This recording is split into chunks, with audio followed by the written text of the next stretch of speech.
Visualiza administrar el suministro de alimentos para cientos de caballeros hambrientos, sirvientes y nobles en un castillo medieval masivo. No existían refrigeradores, congeladores, ni siquiera cajas de hielo, pero estas fortalezas de piedra lograban mantener los alimentos frescos durante meses o incluso años. Suena imposible hoy en día, pero durante siglos las cocinas de los castillos dominaron el arte de la preservación alimentaria, usando métodos sorprendentemente sofisticados que les permitían almacenar suficientes provisiones para alimentar a más de 1000 personas durante medio año. Los constructores de castillos medievales descubrieron algo brillante cuando excavaron profundamente bajo sus fortalezas. Estas enormes bodegas subterráneas se convirtieron en el refrigerador de la naturaleza, manteniendo una temperatura constante alrededor de los 13 grados centígrados durante todo el año. Mientras más profundo excavaban, más fresco se ponía. Y los diseñadores de castillos aprovecharon completamente este fenómeno natural. En las bodegas no eran simplemente cuartos de almacenamiento básicos, sino laberintos cuidadosamente planeados,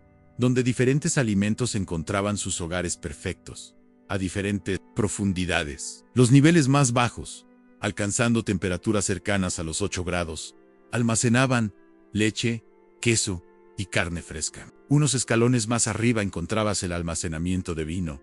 Y créeme, mantener fresco el vino de los nobles probablemente era más importante que evitar que la carne se echara a perder. Los niveles superiores albergaban artículos más duros, como raíces, manzanas y productos preservados. Estos laberintos subterráneos eran tan vastos que los sirvientes regularmente se perdían en ellos. Comenzaron a dejar marcas de tiza en las paredes para encontrar el camino de regreso, como migas de pan medievales. Un sirviente particularmente desafortunado en el castillo de Dover estuvo perdido durante 2 días antes de que lo encontraran durmiendo junto a un barril de vino. Su excusa fue que se perdió, y el vino lo ayudó a mantenerse caliente. Sorprendentemente conservó su trabajo. No todo marchaba sobre ruedas en estas bóvedas subterráneas de alimentos. Las ratas eran una amenaza constante. Un registro de Castillo menciona la pérdida de todo el suministro de queso del invierno debido a una invasión de ratas, y luego estaban las inundaciones. Nada arruina tu día como descubrir que tu bodega de raíces se ha convertido en una piscina subterránea, hablando de desafíos de preservación. Aunque estas bodegas eran impresionantes, no eran perfectas, razón por la cual la sal se convirtió en el arma más valiosa de preservación alimentaria de la Europa medieval. ¿Alguna vez te has preguntado por qué decimos que alguien vale su peso en sal? ¿O por qué recibimos un salario? Ambas frases provienen de una época cuando la sal, literalmente, valía su peso en oro. Los castillos medievales consumían cantidades increíbles de sal. Los registros muestran que un castillo de tamaño promedio usaba hasta 2.300 kilogramos de sal cada año solo para mantener frescos sus alimentos. ¿Esa es suficiente sal para llenar una habitación pequeña? El maestro de sal del castillo, sí. Ese era un trabajo real. Sabía exactamente qué tipo de sal funcionaba mejor para diferentes alimentos. La sal blanca fina era perfecta para preservar lácteos y carnes delicadas, mientras que la sal marina gruesa era la preferida para cortes duros y pescado.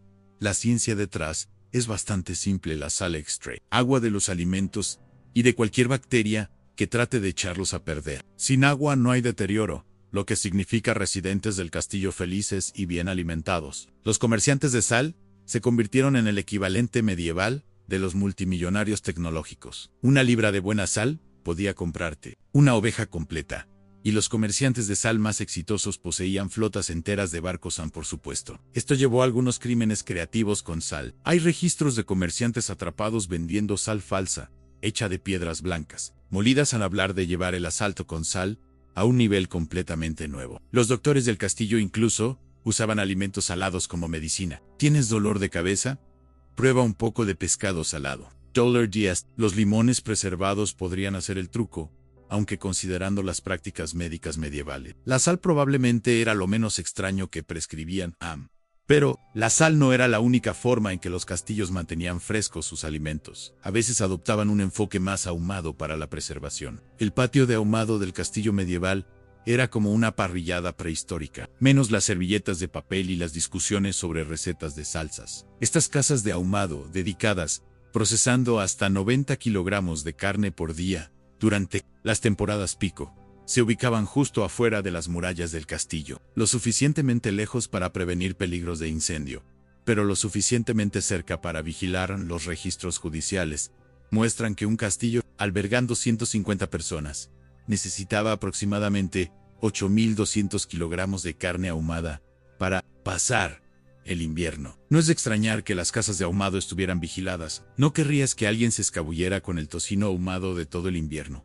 Cada tipo de madera usada para ahumar traía su propio sabor especial a la fiesta. El roble era la elección preferida para la mayoría de las carnes. Se quemaba lento y constante, creando un humo rico y profundo que podía preservar la carne hasta por 4 meses. La madera de manzano se guardaba para ocasiones especiales, perfecta para ahumar jabalí salvaje o venado para los banquetes elegantes del señor. La madera de aliso era la mejor amiga del pescado, dando al salmón y la trucha ese delicado sabor ahumado que todavía amamos.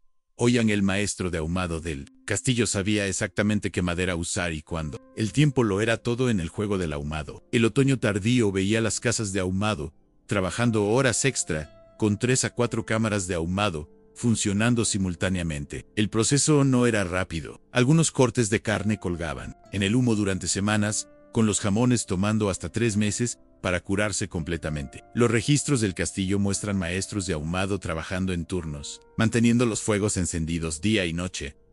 Lo gracioso es que muchas de estas técnicas medievales de ahumado no son tan diferentes de lo que usan los maestros de barbacoa moderno. La principal diferencia es que los maestros de ahumado medievales no tenían que preocuparse por publicar la foto perfecta de pechuga en redes sociales, mientras el humo funcionaba maravillas para carne y pescado. Los vegetales necesitaban un enfoque diferente, uno que involucraba mucho más esfuerzo. Las cocinas de castillos medievales llevaron el encurtido a un nivel completamente nuevo. Los arqueólogos han descubierto vasijas masivas de encurtido en ruinas de castillos que podían contener hasta 380 litros cada una, suficiente para encurtir 360 kilogramos de vegetales de una vez. Esos son muchos encurtidos medievales. A los registros del castillo de Dover muestran que encurtían aproximadamente del 40 al 60% de su cosecha anual de vegetales, convirtiendo sus jardines del castillo en un suministro de vitamina C durante todo el año. Pero olvídate de solo pepinos y cebollas. Los cocineros del castillo encurtían todo lo que podían conseguir. Col, por supuesto. Nabos, por supuesto. Huevos en jugo de remolacha, absolutamente. Y se volvían de un color púrpura llamativo que probablemente hacía reír a más de unos pocos niños del castillo durante la cena. Algunos castillos incluso encurtían frutas importadas como limones y naranjas, tratándolas como mercancías preciosas que solo el señor y su familia podían disfrutar. Un libro de cocina medieval menciona a un varón malhumorado que amenazó con arrojar a su cocinero al calabozo por servir sus ciruelas, especialmente encurtidas a los soldados comunes. Los jardines del castillo no eran solo para mostrar, dedicaban secciones enteras a cultivar hierbas específicamente para encurtir. Eneldo, ajo y semillas de mostaza eran básicos de la jardinería del castillo. Pero el verdadero héroe era la producción de vinagre. Cada castillo serio tenía su propia operación de fabricación de vinagre, usualmente escondida en una esquina del castillo, porque, seamos honestos, el vinagre fermentándose no huele a rosas. El proceso de encurtido era tan importante que muchos castillos empleaban un maestro de encurtidos dedicado que mantenía registros detallados de cada lote. Estos libros de recetas medievales sobreviven siglos, mostrándonos exactamente cómo lo hacían. Algunas de sus técnicas eran sorprendentemente avanzadas. Sabían que agregar hojas de uva a los frascos de encurtidos mantendría los vegetales crujientes, un truco que muchos encurtidores modernos todavía usan hoy, hablando de técnicas de preservación que resistieron la prueba del tiempo. Habiet, una solución dulce de la que los castillos medievales no podían tener suficiente. De hecho, es tan estable que los arqueólogos la han encontrado todavía comestible después de miles de años. La gente de los castillos medievales sabía todo sobre los poderes sobrenaturales de preservación de la miel, razón por la cual mantenían extensos apiarios aproximadamente a 400 metros de sus murallas. Estas colmenas no solo estaban escondidas por seguridad, estaban ubicadas estratégicamente cerca de prados florecientes y huertos. Una operación típica de abejas del castillo incluía alrededor de 100 colmenas esparcidas en varias ubicaciones, produciendo suficiente miel tanto para preservación de alimentos como para medicina. Los apicultores del castillo vivían en pequeñas cabañas cerca de sus colmenas, convirtiéndolos en los únicos trabajadores calificados del castillo que no vivían realmente dentro de la fortaleza. Conseguían raciones extra de cerveza. La gente medieval pensaba que beber ayudaba a prevenir picaduras de abeja, y sorprendentemente, buen pago. La enfermería del castillo mantenía sus propias reservas separadas de miel, usando tipos específicos para diferentes tratamientos. La miel clara de primavera se usaba para tratar toses y heridas, mientras que la miel oscura de otoño se guardaba para preservar frutas y carnes. Incluso creaban alimentos especializados preservados en miel para pacientes enfermos. Las frutas preservadas en miel eran la versión del hospital medieval de dulces de Mejórate pronto. Hablando de preservación, la cocina del castillo usaba miel de maneras sorprendentemente creativas. Sumergían fruta fresca en miel calentada para crear una capa protectora. Colocaban vegetales de raíz entre linos empapados en miel e incluso empacaban pescado en miel para viajes largos. Un libro de recetas medieval describe cómo preservar gansos enteros en miel, aunque no menciona cómo evitaban que los sirvientes hambrientos robaran cucharadas del preservativo dulce. La ciencia detrás del poder preservativo de la miel es increíble. Tiene tanta azúcar que las bacterias no pueden crecer en ella, peróxido de hidrógeno natural que mata gérmenes, y es lo suficientemente ácida para detener la mayoría de los microbios en seco. Además, las abejas agregan una enzima que la convierte en superóxido de miel, haciéndola prácticamente inmortal. No es de extrañar que los castillos medievales valoraran a sus apicultores casi tanto como a sus maestros constructores. Toda esta conversación sobre constructores nos lleva a otro aspecto crucial de la preservación de alimentos del castillo, la arquitectura misma del castillo. Cada piedra, cada pasillo, cada ventana tenía un papel que desempeñar en mantener los alimentos frescos. Los arquitectos de castillos medievales básicamente estaban jugando un juego gigante de Tetris con almacenamiento de alimentos. Cada tenía que ser cuidadosamente planeada, desde los silos masivos de grano que podían contener 9.000 kilogramos de trigo, hasta las pequeñas cuevas de queso que mantenían humedad perfecta. Incluso calculaban tamaños de habitaciones usando una fórmula matemática especial basada en la población del castillo. Por cada 100 personas necesitaban aproximadamente 93 metros cuadrados de espacio de almacenamiento especializado. El genio real se mostraba en sus sistemas de ventilación. Los constructores de castillos crearon aire acondicionado natural, usando algo llamado ventilación diferencial de presión. Palabras elegantes para dejar que la naturaleza haga el trabajo de enfriamiento. Construían pozos altos y estrechos que corrían desde la bodega más profunda hasta las torres más altas. Cuando el viento soplaba sobre la parte superior de estos pozos, creaba un efecto de vacío que tiraba aire fresco desde el subsuelo. Un castillo en Gales era tan bueno en esto, que los sirvientes se refugiaban en los cuartos de almacenamiento durante el verano para escapar del calor. El control de plagas estaba construido directamente en las paredes. Los constructores instalaban repisas y barreras especiales que las ratas no podían escalar. Creaban paredes inclinadas que hacían difícil que los ratones corrieran hacia arriba, e incluso incorporaban repelentes naturales de plagas como hierbas en la mezcla de mortero.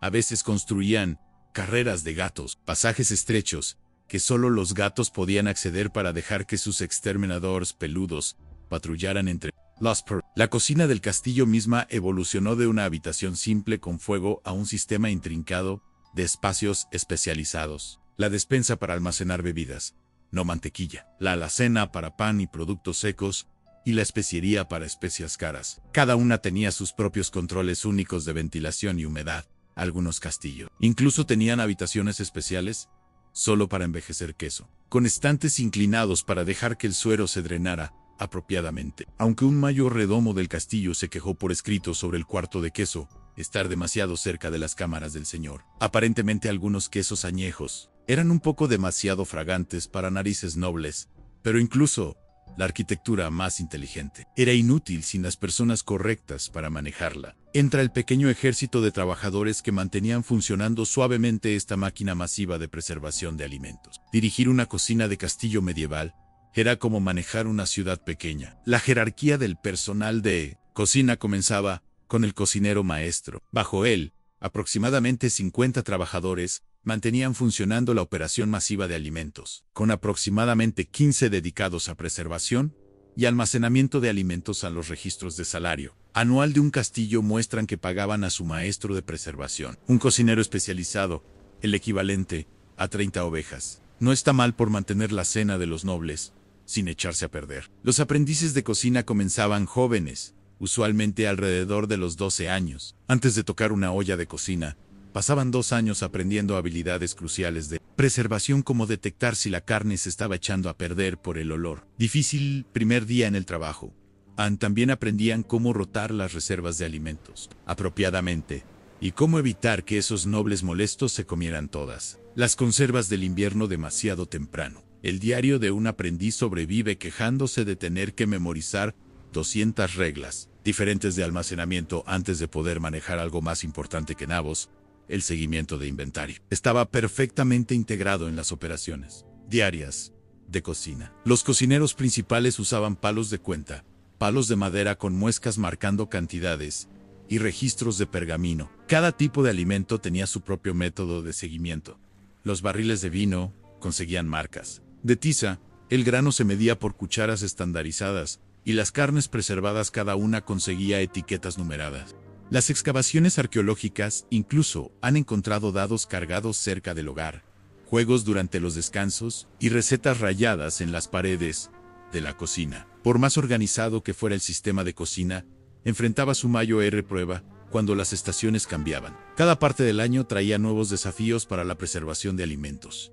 El calendario medieval de preservación de alimentos comenzaba en primavera con un frenesí de encurtido ahumado de las últimas reservas del invierno, justo cuando comenzaban a ponerse mal. Para principios del verano, las cocinas del castillo estaban procesando hierbas frescas, secándolas en manojos de las vigas. El verano traía un desfile de frutas y vegetales que necesitaban preservación. Los registros de cocina muestran que un castillo procesó más de 900 kilogramos de productos frescos en una sola semana de agosto.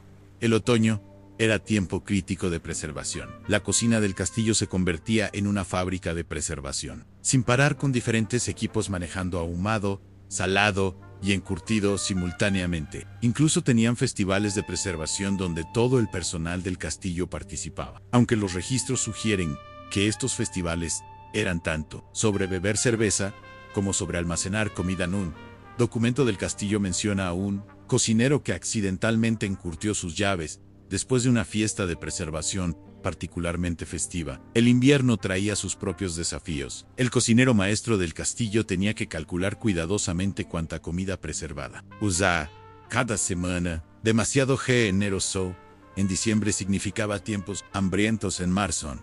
Los registros del castillo muestran que dividían el invierno en 3 partes: en reservas frescas de principios de invierno, cuando todavía podían usar los alimentos preservados más nuevos; reservas profundas de mediados de invierno, cuando dependían de conservas de mayo, duración; y sobrevivir de finales de invierno, cuando las comidas se volvían creativas, con lo que quedaran observar el clima se volvió una habilidad crucial. El personal del castillo desarrolló sistemas detallados para predecir patrones climáticos, marcando todo desde formas de nubes hasta comportamiento animal. Un cocinero escribió que sabía que el invierno sería duro si los ratones comenzaban a robar comida extra antes de la primera helada. Pronóstico del tiempo medieval en su mejor momento, pero incluso con la mejor planificación estacional, las cosas todavía podían salir terriblemente mal. El famoso asedio del castillo de Dover, en 1216, puso a prueba su sistema de preservación de alimentos como nunca antes. El castillo resistió por más de 3 meses,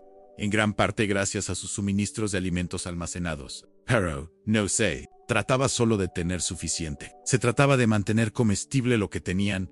Cuando la bodega principal del castillo se inundó durante el asedio, el personal de cocina tuvo que mover rápidamente toneladas de comida preservada a terreno. Ms. Alto lo lograron en una sola noche, aunque un cocinero desafortunado quedó encerrado en un cuarto de almacenamiento durante 6 horas.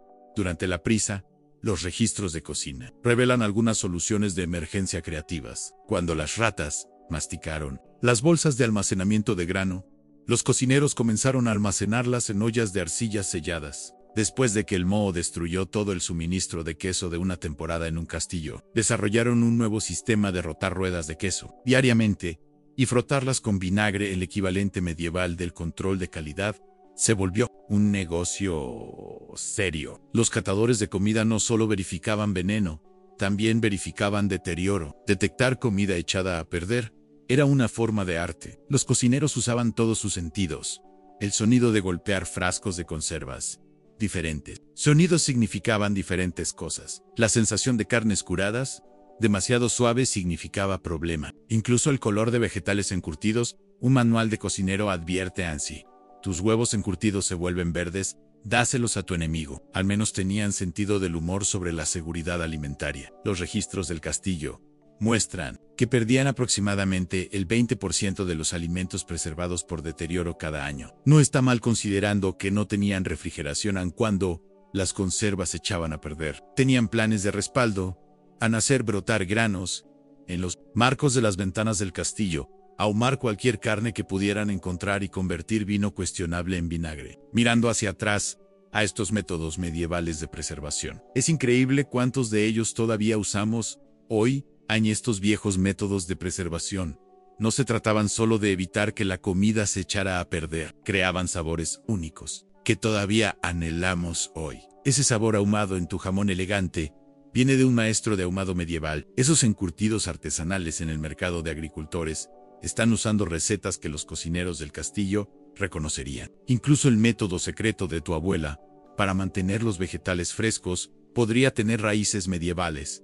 A la preservación de alimentos en los castillos medievales representa uno de los logros más impresionantes de la ingenuidad humana. Sin tecnología moderna, estas fortalezas desarrollaron sistemas complejos que podían alimentar a poblaciones enteras durante meses de asedio o inviernos duros. Cada método, desde las bodegas subterráneas hasta las técnicas de ahumado, desde el uso extensivo de sal hasta la preservación con miel, formaba parte de un ecosistema cuidadosamente orquestado de supervivencia. Lo que hace que estos métodos sean aún más notables es su sostenibilidad y eficiencia. Los castillos medievales no desperdiciaban prácticamente nada, convirtiendo cada parte de los animales en productos útiles, usando cada parte de las plantas para diferentes propósitos de preservación, y creando sistemas cerrados donde los desechos de un proceso se convertían en recursos para otro han. La arquitectura del castillo misma era una tecnología de preservación, con cada habitación, pasillo y estructura diseñada para optimizar el almacenamiento y la preservación de alimentos. Esta integración de forma y función muestra un nivel de planificación y comprensión que rivaliza con los sistemas modernos de gestión de alimentos. Quizás lo más impresionante es que estos sistemas funcionaron durante siglos, evolucionando y mejorando a través de generaciones de conocimiento acumulado. Los maestros, preservadores, cocineros y arquitectos del castillo crearon un legado que todavía influye en cómo pensamos sobre el almacenamiento y la preservación de alimentos. Hoy en